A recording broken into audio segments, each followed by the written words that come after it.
அதிமுக தாவேகாவோடு கூட்டணி அமைக்க விரும்புதா? நேற்றைய தினம் டிடிவி தினகரன் என்ன சொல்றாங்கன்னா, அதிமுகவோடு விஜய் சேர்ந்தா விஜயை எடப்பாடி அழிச்சிருவாரு அப்படின்ற ஒரு கருத்தையும் சொல்றாரு. அதிமுகவிற்கு தாவேகாவோட சேர விருப்பம் இருக்கா? அதன் வெளிப்பாடுதான் எடப்பாடி பழனிசாமி அவருடைய கருத்தா இல்ல. இப்போ எலெக்ஷன் இப்போ எப்படி இருந்தாலும் இன்னும் ஒரு 5 அமாவாசை இருக்கு. திமுக பொறுத்தவரையில் பார்த்தீங்கன்னா இந்த 5 அமாவாசைக்குள்ளே தான் ஆட முடியும் இல்லையா? அதுக்கு மேலே ஆட முடியாது.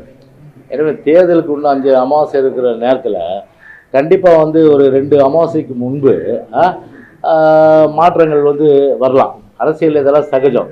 அப்படி இருக்கும்போது பார்த்தீங்கன்னா அந்த நேரத்தில் தான் நீங்கள் கேட்குற கேள்வி பொருந்தோம். இப்போ என்னால் எதுவும் சொல்ல முடியாது. அதனால் இப்போதை பொறுத்தவரை பார்த்தீங்கன்னா எதுவும் வந்தாலும் சரி கூட்டணி கொடுத்து பூச்சால் தான் முடிச்சு. இல்லை, அவர் கட்சி அவர் கருத்து சொல்லிட்டாரு.